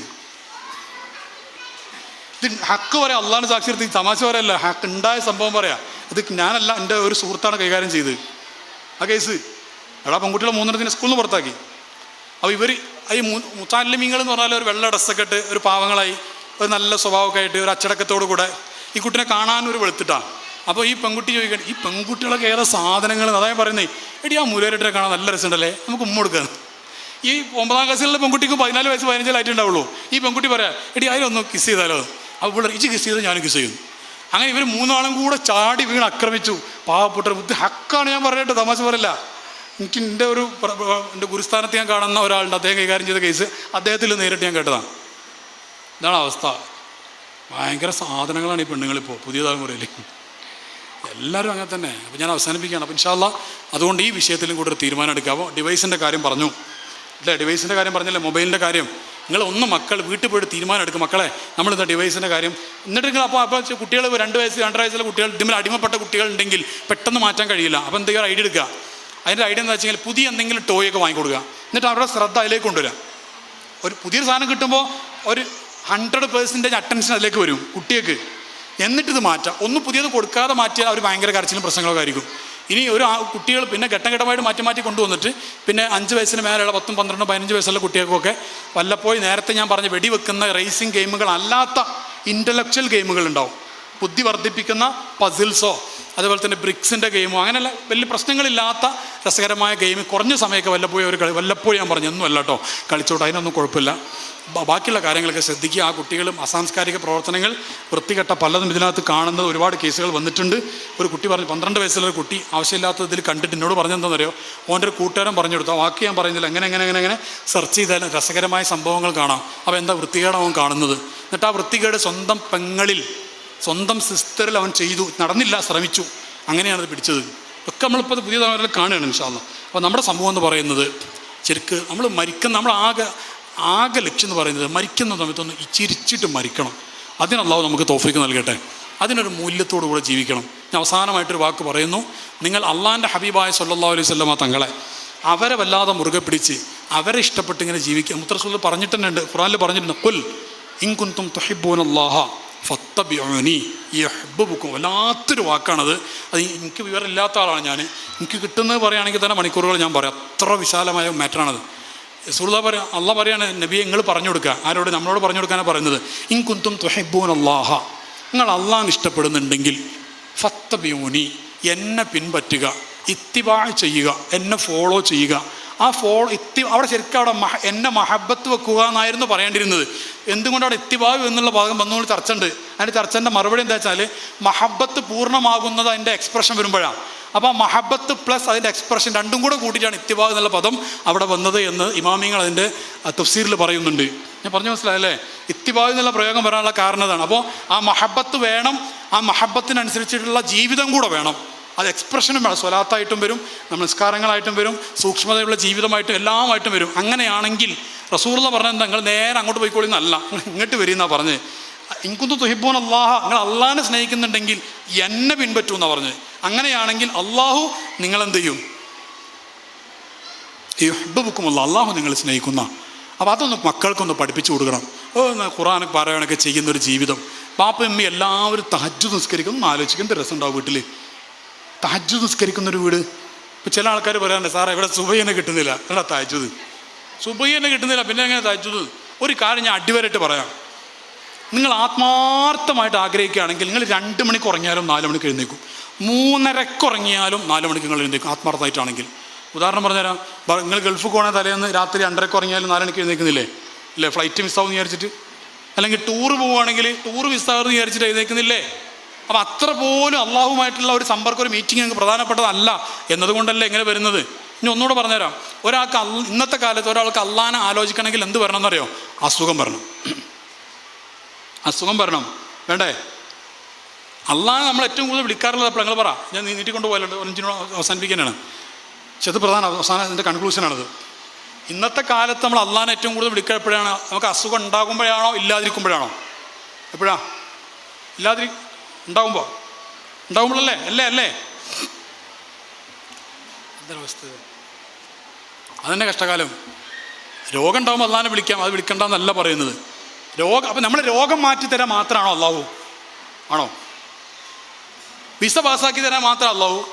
ഊരവേദന മാറ്റാൻ ഡോക്ടർ അള്ളാഹു? കല്യാണം ശരിയാക്കാനും വീട് ശരിയാവാനും സ്ഥലം വിറ്റ് പോകാനും മാത്രം അള്ളാഹു? ആണോ? അള്ളാഹിനോട് ചോദിക്കേണ്ട പരമപ്രധാനമായ കാര്യം എന്ന് പറഞ്ഞാൽ, പടച്ചോനെ എന്നൊന്ന് കൊന്നു തരണം എന്നാ. അതെന്താ കൊന്നു തരണം? അനാനിയത്തിനെ കൊല്ലണം എന്നാണ് പറയുന്നത്. എൻ്റെ ഉള്ളിൽ ഞാൻ എന്നുള്ള അഹങ്കാരമുണ്ട്, അതൊന്നും ഇല്ലാതാക്കിയിട്ട് ഞാൻ നീയിൽ ലയിക്കുന്ന ആ ഒരു പ്രത്യേകമായൊരവസ്ഥ, ഫനാ എന്ന് പറയുന്നതിന്. ഫനാ സംഭവിച്ചിട്ട് നിസ്കരിച്ചാലുണ്ടല്ലോ, നിസ്കാരത്തിൽ നിന്ന് ഇങ്ങോട്ട് വരില്ല മക്കളെ. എന്തോ ഒരു ആനന്ദം അള്ളാഹു തആല നമുക്ക് എല്ലാവർക്കും നൽകട്ടെ. നിസ്കരിച്ചിട്ട് 10 ജ്യൂസ്, 1 കോടി ജ്യൂസ് കുടിച്ചതിൻ്റെ ടേസ്റ്റ് ഇങ്ങനെ കിട്ടുക, ആനന്ദം കൊണ്ട് ഇങ്ങനെ. അപ്പോഴാണ് ഇവരൊക്കെ വിളിച്ച് പറഞ്ഞത്, ഐന അബ്ന ഉൽ മുലൂക്ക് അൻ ഹാദിഹില്ലതാത്ത്. ഗുഹൻ്റെ ഉള്ളിൽ നിന്ന് ഒരു AC, ഒരു എയർ കണ്ടീഷണർ, ഒരു ഫാനും ഒന്നും ഉണ്ടാവില്ല. ഈ ഗുഹൻ്റെ ഉള്ളിൽ നിന്നും കാട്ടിൽ മരത്തിൻ്റെ ചോട്ടിൽ ഇരുന്നിട്ടൊക്കെ ഇതൊക്കെ വിളിച്ച് പറഞ്ഞ് ഔലിയാക്കന്മാർ വിളിച്ച് പറഞ്ഞ് ആ ഘട്ടത്തിലാണ്. അതിങ്ങനെ ലദ്ദത്തുൽ ഇബാദത്ത്, ലദ്ദത്തുൽ ദിക്ർ, ലദ്ദത്തുൽ ശുക്ർ, ലദ്ദത്തുൽ മഹബ, ഇങ്ങനെ കുറേ സാധനങ്ങൾ. ലദ്ദത്തുൽ ഇൽമുണ്ട് പണ്ഡിതന്മാർക്ക്. അതൊക്കെ ഇങ്ങനെ കിട്ടുമ്പോഴാണ് അവരത് വിളിച്ച് പറയുന്നത്. അങ്ങനെ ഒരു ലോകമുണ്ട് നമുക്ക്. അപ്പോൾ ഒന്ന് അള്ളാഹുവിനോടൊന്ന് അടുക്കണം. രോഗം വരുമ്പോൾ ചികിത്സിക്കാൻ വേണ്ടി ഡോക്ടർമാരോട് പറയും പോലെ ഉൾപ്പില്ലാതെ പറയുന്നൊരവസ്ഥ അല്ല. അല്ലാത്തപ്പോൾ അള്ളാഹിനെ വിളിക്കണം, ശരിക്കും വിളിക്കണം. അങ്ങനെ വിളിക്കുന്ന ആളുകളുടെ കൂട്ടത്തിൽ അള്ളാഹു നമ്മളെ ഉൾപ്പെടുത്തി അനുഗ്രഹിക്കട്ടെ. അപ്പോൾ ഒരു തഹജ്ജുദൊക്കെ നിസ്കരിക്കുന്ന, സുബഹിയൊക്കെ നിസ്കരിക്കുന്ന ഓട്ടുപാറക്കാർ എൻ്റെ നാട്ടിൽ, ഞാനിപ്പോൾ താമസിക്കുന്ന അവിടെ മൂപ്പരോടെ പോയോ? അവിടെ ഇരുന്ന ആളാണ്. ഞാനിപ്പോൾ താമസിക്കുന്ന സ്ഥലത്താണ് അവിടെ മൂപ്പര വീട്. അപ്പോൾ പലരും ഉണ്ട്. നമ്മളെ സുഹൃത്താണ് റഹീം, അല്ലേ? റഹീം നമ്മൾ വളരെ വേണ്ടപ്പെട്ട സുഹൃത്താണ്. അപ്പോൾ അങ്ങനെ തുടങ്ങിയിട്ട് പലരും ഈ ഓട്ടുപാറയിൽ നമുക്ക് അറിയുന്നവരുണ്ട്. ഞാൻ മനസ്സിലാക്കിയെടുത്തോളം നല്ല കുടുംബമാണ് ഇതൊക്കെ, മാന്യമായി നല്ല ദീനനുസരിച്ച് ജീവിക്കുന്ന ഒരു നല്ല ചിട്ടയുള്ളൊരു ജീവിതമായിട്ടാണ് ഞാൻ മനസ്സിലാക്കിയത്. ഇനി അല്ലാഹു ആലം. അല്ല അങ്ങനല്ലേ, അങ്ങനെ അല്ലാഹു തആല അങ്ങനെ തന്നെ ആക്കട്ടെ. നമ്മളൊക്കെ അല്ലാഹു തആല നന്നാക്കട്ടെ. ഞാനൊരു തികഞ്ഞ ആളായിട്ട് പറഞ്ഞതല്ല ഇതൊന്നും. അപ്പോൾ ഒരാൾ ഒരു ദിവസം സുബഹി നിസ്കരിച്ചിട്ട്, ഇതും കൂടെ ലാസ്റ്റ് വാക്കാട്ടോ, സുബഹി നിസ്കരിച്ചിട്ടില്ലെങ്കിൽ മനസ്സിലാക്കണം, ഈ സുബഹി നിസ്കരിക്കാൻ വേണ്ടി അള്ളാഹു, അതായത് അള്ളാഹിൻ്റെ അടുത്ത് ചില ഗ്രൂപ്പുകളുണ്ട്. ആ ഗ്രൂപ്പ് എന്ന് പറഞ്ഞാൽ അള്ളാഹ്ക്ക് ഇഷ്ടമല്ലാത്ത പണി ചെയ്യുന്നവരെ സുബഹി നിസ്കരിക്കുന്നവരുടെ ലിസ്റ്റിൽ നിന്ന് അള്ളാഹു കട്ട് ചെയ്യും. അപ്പോൾ ഒരാൾ സുബഹി ഖദാവുന്നുണ്ടെങ്കിൽ അയാൾ മനസ്സിലാക്കണം, അള്ളാഹിൻ്റെ ഇഷ്ടക്കാരുടെ ലിസ്റ്റിൽ നിന്ന് ഞാൻ ഔട്ടാണ് എന്ന് മനസ്സിലാക്കണം. ബാക്കി നിസ്കാരത്തിൻ്റെ കാര്യം പറയണ്ട കേട്ടോ, ബാക്കിയുള്ളൊക്കെ ഉണ്ട്. സുബഹിയാണ് കൂടുതൽ വിസ്താരം, അതുകൊണ്ടാണ് ഞാൻ അത് പറയുന്നത്. പിന്നെ അസർ, ഇത് സുബഹി ബാക്കിയൊക്കെ എന്താണ് നിസ്കരിക്കണം, സുബഹി നിസ്കരിക്കണം, തഹജ്ജുദ് നിസ്കരിക്കണം. ഞാൻ പറഞ്ഞ് ഒരാൾക്ക് സുബഹി മിസ്സാകുന്നുണ്ടെങ്കിൽ അയാൾ പേടിക്കണം, പടച്ചവനെ നിൻ്റെ ഇഷ്ടക്കാരുടെ ലിസ്റ്റിൽ നിന്ന് ഞാൻ പുറത്തായോ പടച്ചവനെ എന്നൊരു പേടി ഹൃദയത്തിൽ വരണം. അങ്ങനെ നമ്മളെ മക്കളെ നമുക്ക് ആ വഴിയിൽ വളർത്താൻ പറ്റുള്ളൂ. നിങ്ങൾ വിചാരിച്ചൊരു സുപ്രഭാതത്തിൽ എല്ലാം കഴിഞ്ഞിട്ട് നമുക്ക് മക്കളൊന്നും കഴിയില്ല, സഹോദരന്മാരെ കഴിയില്ല. അപ്പോൾ ഇപ്പോൾ തന്നെ ഒന്നിച്ച് മക്കളെ വിളിക്കുക, ഭാര്യ ഒന്നിച്ചിരിക്കുക, എല്ലാവരും ഒന്നിച്ച് സുബഹിയൊക്കെ നിസ്കരിച്ച് ആ ഒരു അവസ്ഥയിൽ വരണം. അല്ലാഹു തആല നമ്മുടെ കുടുംബം ഹൈറായ രീതിയിലാക്കി തരുമാറാവട്ടെ. ഏതായാലും സന്തോഷത്തോടു കൂടെ ഈ കുടുംബസംഗമത്തിൽ പങ്കെടുത്തതിൻ്റെ എല്ലാവരും സന്തോഷങ്ങളും അറിയിച്ച് അള്ളാഹ്ക്ക് പൊരുത്തമുള്ള രീതിയിൽ ജീവിക്കുന്നവരിൽ നമ്മളെല്ലാവരെയും ഉൾപ്പെടുത്തി അനുഗ്രഹിക്കുമാറാവട്ടെ എന്ന് ദുആ ചെയ്തുകൊണ്ട്, വലിയ ഒരു സന്തോഷകരമായ ഒരു സംഘമാണ് കുടുംബം ചേരുക എന്ന് പറഞ്ഞാൽ വലിയ ഫضലുള്ള കാര്യമാണ്. അല്ലാഹു തആല ഇതിനു വേണ്ടി അധ്വാനിച്ച, ഇവിടെ ഈ കുടുംബസംഗമം ഇന്ന് നടക്കാൻ വേണ്ടി ഇതിൻ്റെ എത്രയോ ആഴ്ചകൾക്ക് മുമ്പ്, ചിലപ്പോൾ ഒരു മാസങ്ങൾക്ക് മുമ്പൊക്കെ അധ്വാനം തുടങ്ങിയവരുണ്ടാവും ഈ കുടുംബത്തിൽപ്പെട്ട ആൾക്കാർ. ആ ചെറുപ്പക്കാരും മുതിർന്നവരൊക്കെ അല്ലാഹു അവർക്കൊക്കെ കുടുംബബന്ധം ചേർക്കാൻ വേണ്ടി വലിയ അധ്വാനം അവർ ചെയ്തിട്ടുണ്ട്. അല്ലാഹു അതൊക്കെ സ്വീകരിക്കുമാറാവട്ടെ. അല്ലാഹു നമ്മുടെ പ്രിയപ്പെട്ട നമ്മുടെ ഈ കുടുംബത്തിൽ മരണപ്പെട്ടു പോയവരുടെ ഖബർ അല്ലാഹു തആല സ്വർഗ്ഗമാക്കി കൊടുക്കട്ടെ. ഇതിൻ്റെയൊക്കെ ഒരു മിസ്ല തവാബ്, ഒരു സന്തോഷമായിട്ട് അല്ലാഹു തആല, പിന്നെ സിലത്തുർ റഹ്മാണല്ലോ, അത് അല്ലാഹു തആല അവരുടെ ഖബറിൽ എത്തിച്ചു കൊടുക്കട്ടെ. നമ്മുടെ ഇരിക്കുന്ന വല്യപ്പന്മാർ, ഉപ്പമാർ, അതുപോലെ തന്നെ ഉമ്മമാർ, വല്യമ്മമാർ, അതുപോലെ നമുക്ക് എല്ലാവർക്കും അല്ലാഹു ആഫിയത്തും ഇസ്സത്തുമുള്ള അള്ളാഹിൻ്റെ പൊരുത്തത്തിൽ, അള്ളാഹിൻ്റെ ദിക്റിലും ശുക്റിലുമായിട്ടുള്ള നല്ല ദീർഘായുസ്സ് അല്ലാഹു നൽകട്ടെ എന്നൊക്കെ ദുആ ചെയ്ത് എല്ലാവരും ദുആ ചെയ്യണം എന്നുള്ള വസിയത്തോടെ വാഖിറു ദഅ്വാനാ അൽഹംദുലില്ലാഹി റബ്ബിൽ ആലമീൻ. അസ്സലാമു അലൈക്കും.